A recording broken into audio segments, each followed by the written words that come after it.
Et ben voilà, crise après crise, dispute après dispute, bagarre après bagarre. Yani, l'Algérie, ces 5 dernières années, on fait que se bagarrer avec tout le monde. Et l'Union Européenne, elle en a marre. La Direction Générale du Commerce et de la Sécurité économique de l'Union Européenne, elle a annoncé qu'elle va lancer une procédure d'arbitrage contre l'Algérie. Parce que l'Algérie bloque les investissements européens et impose des restrictions commerciales en demandant un arbitrage. L'Union Européenne s'efforce de rétablir les droits des exportateurs de l'Union Européenne et des entreprises de l'Union Européenne opérant en Algérie qui sont affectées négativement par les restrictions. Nous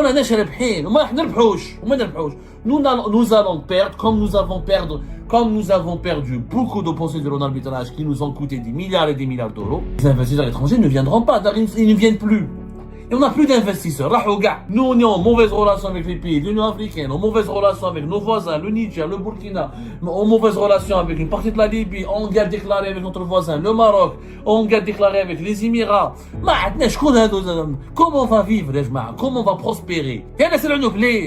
Les gens ont peur de notre pays. Moi, je parle à des étrangers. Et quand ils préfèrent le Maroc, ils vont dire, ah, c'est un complot. Il n'y a pas de complot. Le business, il n'y a pas de périphérie, il n'y a pas d'idéologie. Je pars au Maroc parce que c'est plus stable, parce que c'est plus accueillant, parce que le climat d'affaires est meilleur, que l'Algérie fasse mieux, qu'elle se stabilise. Vous allez voir que nous allons battre le Maroc, que nous serons meilleurs que le Maroc en 2-3 ans. Et ben voilà. Crise après crise, dispute après dispute, bagarre après bagarre. Yani, l'Algérie, ces 5 dernières années, on fait que se bagarrer avec tout le monde. Malheureusement, si on se bagarrait qu'avec des pays contre lesquels on a vraiment contre lesquels on a vraiment des griefs légitimes, ou avec lesquels on a des problèmes sérieux, je peux le comprendre. Malheureusement, on est en train de se disputer, de se bagarrer avec nos partenaires les plus importants.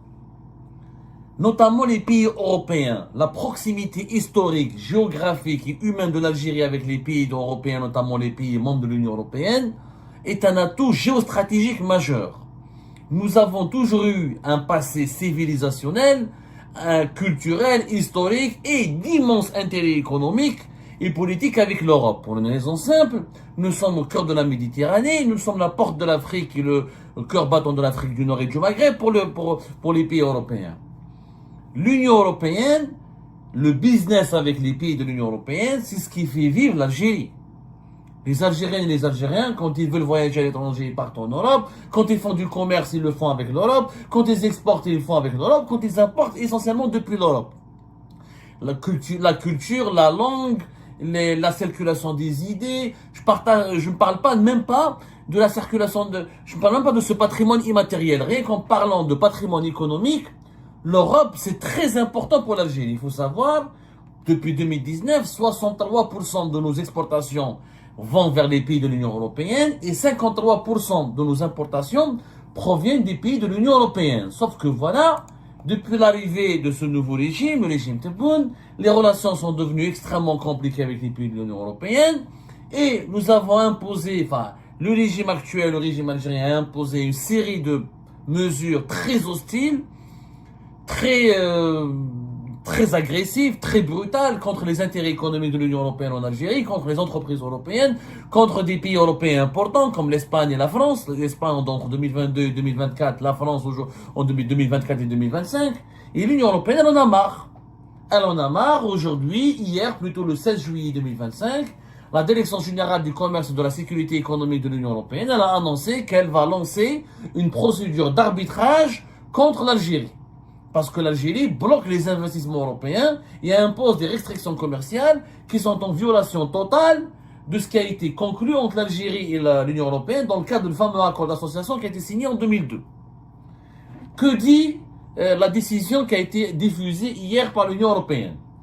L'Union Européenne a demandé hier la création d'un groupe spécial d'arbitrage dans le différend concernant les restrictions commerciales et d'investissement de l'Algérie, qui selon l'Union Européenne viole l'accord d'association Union Européenne-Algérie. En demandant un arbitrage, l'Union Européenne s'efforce de rétablir les droits des exportateurs de l'Union Européenne et des entreprises de l'Union Européenne opérant en Algérie qui sont affectées négativement par les restrictions. Le commerce et l'investissement en Algérie sont devenus de plus en plus difficiles pour les opérateurs économiques de l'Union Européenne en raison d'une série de barrières érigées par les autorités algériennes depuis 2021. Ces barrières comprennent un système de licence d'importation pratiquement équivalent à une interdiction d'importation de certains produits, une interdiction totale d'importation de produits en marbre et en céramique, un plafond sur la propriété étrangère et des exigences de réenregistrement onéreuses pour les entreprises important des marchandises en Algérie, et une politique globale de substitution des importations.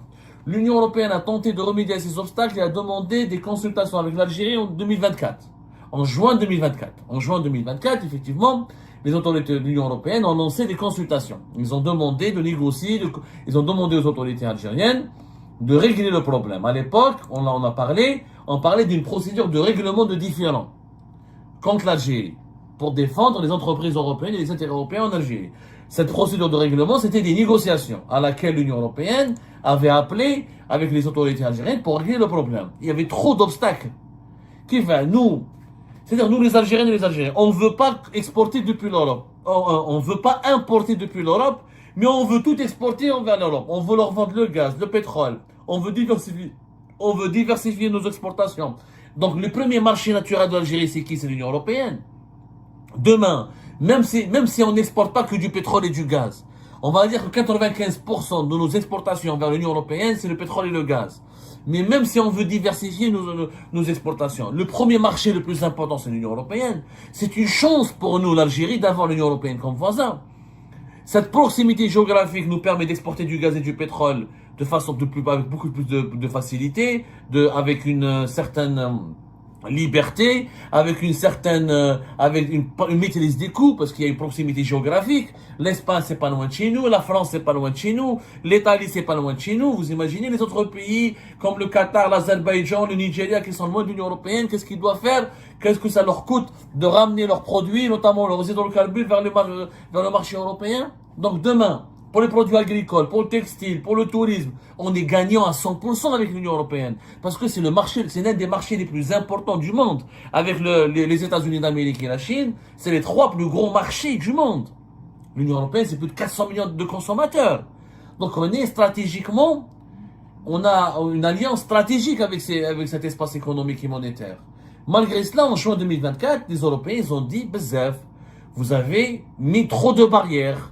Pas d'importation, des licences, les sociétés européennes sont bloquées, des opérations de contrôle, des opérations de répression, des redressements fiscaux, des interdictions de part et d'autre, des complications bureaucratiques, politiques et sécuritaires. Les Européens ont dit beaucoup, il y en a marre, on est en train de perdre beaucoup d'argent. Les Européens, avec l'Algérie, ont perdu beaucoup d'argent. Il faut savoir, par exemple, depuis 2023, les exportations de l'Union européenne vers l'Algérie ont diminué. Ils ont passé de 22,3 milliards d'euros en 2015 à 14,9 milliards d'euros en 2023. Et en même pas 10 ans, en 8 ans, l'Union européenne, alors qu'elle exportait 22,3 milliards d'euros vers l'Algérie, elle n'en exporte que 14,9 milliards d'euros. Alors que les exportations algériennes vers l'Union européenne continuent de se développer le plus normalement du monde. L'Union européenne n'a pas bloqué. Elle n'a pas bloqué les exportations. Elle n'a pas du tout, elle n'a pratiqué aucune politique hostile à l'Algérie. La preuve, en 2023, il y a eu 35,3 milliards d'euros d'exportations algériennes vers les pays de l'Union européenne. Alors que l'Union européenne a exporté vers l'Algérie de 14,9. Un déficit énorme, un déséquilibre énorme. Parce que les autorités algériennes, depuis 2020, ils veulent oublier ce rapport, cet accord d'association avec l'Union européenne, on est perdant, on n'est pas gagnant. C'est faux. Les chiffres indiquent le contraire. On exporte beaucoup plus vers l'Europe que ce qu'on importe. C'est complètement faux. C'est complètement faux. On a donné les chiffres de 2021, on donne les chiffres de 2023. Plus proche, depuis 2023, l'Algérie a exporté 35,3 milliards d'euros. Et elle n'a importé depuis l'Europe que 14,9. Donc on n'est pas perdant, on est extrêmement gagnant. On est même trop gagnant. Sauf que la différence, c'est-à-dire qu'on exporte le double, plus que le double de ce qu'on importe depuis les pays de l'Union européenne. Oh! La même chose, durant les 7 premiers mois de l'année 2024, selon les statistiques européennes, l'Algérie a importé pour 9,3 milliards d'euros. Alors qu'elle a exporté pour 18,9 milliards d'euros. Donc la balance commerciale, elle est excédentaire en faveur de l'Algérie à 8,7 milliards d'euros. Donc on est gagnant, on est complètement gagnant. Ceci dit, L'Union européenne n'est pas contre que l'Algérie gagne, mais il faudrait qu'elle soit elle-même gagnante. Et c'est ce que dit, c'est ce qu'elle veut, c'est ce que l'Union européenne a envie de faire. Qu'est-ce qui va se passer maintenant? L'Union européenne, elle a décidé de nommer un arbitre. L'Algérie devra nommer aussi un arbitre de son côté. Le troisième arbitre sera nommé par le Conseil d'association, qui est un organisme qui a été prévu par l'accord d'association de l'Union européenne et l'Algérie. Et les trois arbitres vont maintenant juger la plainte ou la procédure qui a été lancée. C'est une sorte de plainte que l'Union européenne a déposée contre l'Algérie. Et les trois juges devront statuer sur la question et leur décision sera contraignante. L'Union européenne va demander à ses juges de punir l'Algérie, de contraindre l'Algérie à rééquilibrer les rapports commerciaux, d'arrêter d'interdire les importations depuis l'Union européenne, d'arrêter d'emmerder les entreprises européennes, d'arrêter de bloquer les entreprises européennes, d'arrêter de menacer les partenaires algériens qui représentent qui ont des accords d'exclusivité ou de représentation exclusive avec les sociétés de l'Union européenne, d'arrêter de ralentir les investissements des entreprises européennes en Algérie. L'Union européenne est préoccupée par les obstacles supplémentaires mis en place par l'Algérie, visant spécifiquement les exportateurs et les entreprises françaises. Ces obstacles font l'objet d'un suivi attentif et continueront d'être évoqués avec l'Algérie. Quand il y a eu une crise diplomatique avec l'Espagne, on a sanctionné les entreprises espagnoles, ce qui était légal au regard de l'accord d'association que nous avons avec l'Union européenne depuis 2002. Quand il y a eu une crise diplomatique et politique avec la France, on bloque les entreprises françaises. C'est illégal. On est en train de politiser l'économie. On ne respecte pas donc le principe de la neutralité du business, le principe de la liberté de la concurrence, le principe de la liberté d'entreprendre, et les entreprises espagnoles et françaises ne sont pas comptables ni responsables des décisions politiques de leur gouvernement. C'est le problème. Donc, les Européens, ils ont vu que les exportations de l'Union européenne ont diminué de plus de 31% entre 2014 et 2024, alors que les exportations de l'Algérie sont toujours fortes. Même s'il y a eu des diminutions, mais elles sont des diminutions légères. L'Union européenne et l'Algérie rappellent le document rendu public le 16 juillet 2025 par le site de l'Union européenne. Toujours, je rappelle, c'est la Direction générale du commerce et de la sécurité économique de l'Union européenne qui a annoncé le lancement officiel d'une procédure d'arbitrage contre les autorités algériennes. Il faut savoir que l'Union européenne l'Algérie ont signé un accord d'association en 2002, qui est entré en vigueur en 2005. Cet accord définit un cadre de coopération entre l'Union européenne et l'Algérie dans tous les domaines, y compris le commerce. Il libéralise les échanges des marchandises entre les deux parties. L'Union européenne est le premier partenaire commercial de l'Algérie et représente la majorité de ces échanges internationaux. Voilà, l'Union européenne a exprimé à plusieurs reprises ses inquiétudes concernant les restrictions commerciales imposées à plusieurs secteurs du marché auprès des autorités algériennes, mais en vain. L'Union européenne a engagé le processus de règlement du différend contre l'Algérie en juin 2024 en demandant des consultations, mais celles-ci n'ont pas permis de résoudre le problème soulevé par l'Union européenne. C'est-à-dire les Européens ne lancent pas cette procédure d'arbitrage comme ça, du jour au lendemain. Ils ont demandé à négocier, ils ont demandé des consultations, ils ont demandé un règlement à l'amiable. Les autorités algériennes, brutalité sur brutalité, agressivité.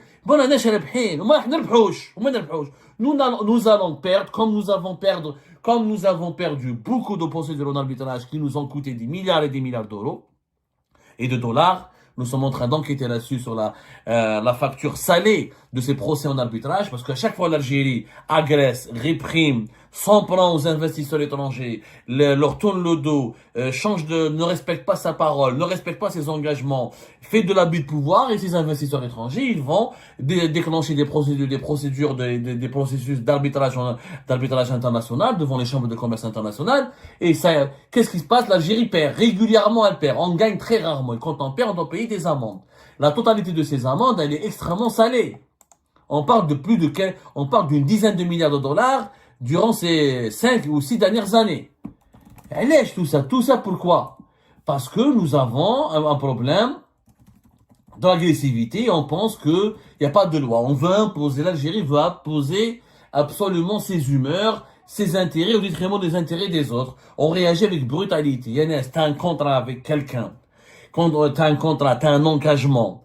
tu respectes les engagements. Tu ne peux pas déclencher, tu ne peux pas abuser ou la violer ou bafouer les droits d'un investisseur ou d'une entreprise étrangère comme si c'était la jungle. Il y a un arbitrage international qui doit régler ce litige devant des chambres spécialisées, devant des cours spécialisés sur le plan international. Et ça permet aux entreprises, aux opérateurs économiques de se protéger contre les abus contre l'autoritarisme excessif et les abus caractérisés et violents des États. S'il n'y a pas l'arbitrage international, les États dictatoriaux vont manger, vont bouffer, vont écraser les investisseurs des sociétés internationales et l'économie mondiale ne peut pas fonctionner. Et quand un État perd perd une procédure d'arbitrage international, il doit payer des amendes. Il doit payer, il doit vraiment payer. Des fois, on paye très cher. Ça peut être de 200, 300, ça peut être même des centaines de millions de dollars. Ça dépend. Parce qu'il y a plusieurs organismes. Il y a la Chambre de commerce internationale, il y a la Cour d'arbitrage international de Londres, il y a l'American, il y a le Centre international pour le règlement des différends. Et l'Algérie, elle a signé des traités internationaux qui permettent à ces entreprises étrangères, etc., de se protéger, de recourir à l'arbitrage international si le problème localement n'est pas réglé par la justice locale. Donc, il y a des engagements. S'il n'y a pas ces engagements internationaux ne sont pas respectés, ben, les investisseurs étrangers ne viendront pas. Ils ne viennent plus. Et on n'a plus d'investisseurs. Là, regarde. On fait la guerre aux Français, aux Espagnols, on les bloque. Il y a que les Turcs. Les Turcs, ils ramènent quoi? Ils n'ont rien ramené. Les Turcs, ils viennent. Ils prennent l'argent des banques algériennes, ils s'enrichissent en Algérie, ils reprennent leur argent, ils partent. Je n'ai pas vu qui a fait une usine. Est-ce que les Turcs ont fait une usine de voitures en Algérie? Non. Est-ce que les Turcs ont fait une usine d'électroménager moderne, etc. Est-ce qu'ils développent des industries innovantes? Mais à part en chier dans la sidérurgie, un peu le complexe d'un textile, les Turcs sont dans le BTP, ils prennent des marchés en Algérie, ils gagnent de l'argent, ils partent. Les véritables partenaires, ce sont les Européens. Qu'on le veuille ou non, nos principaux clients sont qui? Sont l'Espagne, l'Italie et la France.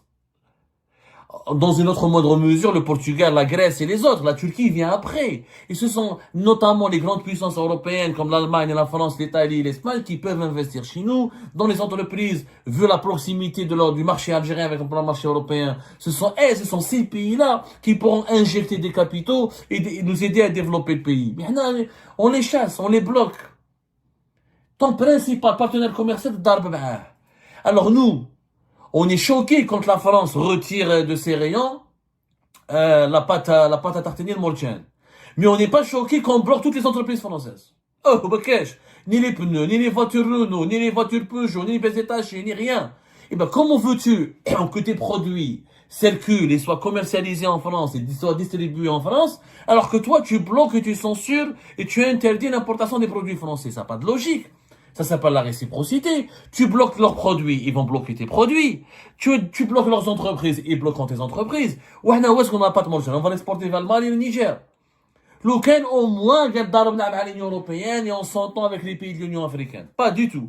Nous, on est en mauvaise relation avec les pays de l'Union africaine, en mauvaise relation avec nos voisins, le Niger, le Burkina, en mauvaise relation avec une partie de la Libye, en guerre déclarée avec notre voisin, le Maroc, en guerre déclarée avec les Émirats, on a des problèmes avec l'Arabie Saoudite, on a des relations tendues avec l'Égypte. Comment on va vivre, comment on va prospérer, comment on va créer de la richesse, comment on va exporter, comment on va faire du commerce et gagner de l'argent si on n'a que des problèmes et des ennemis. À un moment donné, il faut qu'on se pose. Il faut qu'on réfléchisse. Il faut arrêter de mentir aux Algériennes et aux Algériens. L'accord de 2002 l'accord d'association avec l'Union européenne n'est pas que mauvais pour l'Algérie. Il a donné 20 ans à l'Algérie pour se préparer, pour démanteler ensuite les taxes, etc. et permettre aux entreprises algériennes de profiter du marché européen et laisser les entreprises européennes profiter du marché algérien. Si pendant 20 ans, tu t'es pas développé et t'as pas pu te doter d'entreprises solides qui peuvent exporter, c'est pas la faute de l'Union européenne. L'Union européenne, elle a injecté chaque année des dizaines de millions d'euros dans la formation, dans des investissements, dans des projets de mise à niveau des lois et des institutions algériennes, dans beaucoup de bourses pour les dirigeants et les fonctionnaires algériens, de l'aide pour accompagner la société civile et les entreprises algériennes. L'Union européenne, elle a investi beaucoup d'argent, il faut dire la vérité. Pendant 20 ans, si nous sommes, parce que c'est quoi l'argument aujourd'hui du régime algérien? On n'est pas, cet accord, il est inéquitable parce que il permettra aux Européens d'exporter plus vers nous que nous vers eux. C'est complètement faux. Complètement fou, c'est du mensonge. On exporte plus vers les pays de l'Union européenne qu'on importe. Premièrement. Deuxièmement, avec un coût de travail faible, avec les salaires faibles, avec une énergie faible, l'Algérie ne peut pas, normalement, c'est elle qui peut concurrencer l'Union européenne, c'est pas le contraire. En Europe, l'énergie, elle est chère. Et les salaires et la main-d'œuvre, elle est chère. Normalement, développer des industries en Algérie, c'est beaucoup, ça ramène beaucoup plus d'argent, on est beaucoup plus gagnant, c'est beaucoup plus bénéfique pour nous, cet accord d'association, que pour l'Union européenne. Parce que les entreprises qui s'installeront en Algérie pour faire de l'industrie seront beaucoup plus compétitives et concurrentielles que les entreprises européennes. Mais ça, on ne le dit pas. Pourquoi on ne le dit pas? Parce que nous, on favorise pas l'investissement. Le sabotage, les scandales de corruption, l'instabilité politique, la répression, la persécution. Je connais qui va investir en Algérie. N'est-ce pas? Les gens ont peur de notre pays. Moi, je parle à des étrangers. Il dit un journaliste, on le met en prison. Il dit nos propres généraux, nos propres responsables, chaque année, ils partent en prison. Comment voulez-vous que les investisseurs européens n'aient pas peur, que les entreprises européennes n'aient pas peur? Et quand ils préfèrent le Maroc, ils vont dire, ah, c'est un complot maroco-sioniste. Il n'y a pas de complot. Le business, il n'y a pas de périphérie, il n'y a pas d'idéologie. Je pars au Maroc parce que c'est plus stable, parce que c'est plus accueillant, parce que le climat d'affaires est meilleur, parce que le marché est plus structuré, parce qu'il y a moins de brutalité, moins de retournement de situation. Que l'Algérie fasse mieux, qu'elle se stabilise, qu'elle améliore son climat d'affaires, qu'elle respecte ses engagements internationaux, qu'elle ouvre son marché, qu'elle encourage les investissements étrangers, vous allez voir que nous allons battre le Maroc, que nous serons meilleurs que le Maroc en 2-3 ans. Ni à tous les Européens, nos principaux partenaires, on est en train de les perdre. Quel est l'objectif? Je sais pas, le régime algérien imagine que lui, il peut exporter, mais il ne peut rien importer. Même la Chine, l'usine du monde, même le Japon, qui était avant la Chine, l'usine du monde, importer et exporter. Tu peux pas demander aux autres pays de consommer ton pétrole, ton gaz et tes produits hors hydrocarbures, mais toi, tu leur dis, ah, moi, je veux pas de vos produits. Bah, je veux pas parce que je veux pas dépenser mes devises. Mais ça n'a pas de sens. Tu boycottes les produits des autres, les autres vont boycotter tes produits. Et personne n'est gagnant. Surtout que nous avons en face de nous, pas un, deux ou trois pays, nous avons une vingtaine de pays de l'Union européenne, plus de 400 millions de consommateurs. Alors que nous sommes même pas 50 millions de consommateurs. Donc il faut arrêter, les rapports sont inégaux. Il faut absolument régler ce problème avec l'Union européenne en urgence. Les intérêts économiques de l'Algérie sont en danger. Rompre cet accord d'association n'est pas vraiment une bonne idée. Le réviser, l'adapter, je suis d'accord. L'améliorer, je suis d'accord. Mais pas avec cette brutalité, pas avec cette agressivité. Et se venger et prendre pour cible des entreprises européennes à cause de certains problèmes politiques qui nous opposent à certains États européens comme la France ou l'Espagne. L'Espagne hier, la France aujourd'hui, c'est une bêtise. C'est une bêtise incommensurable.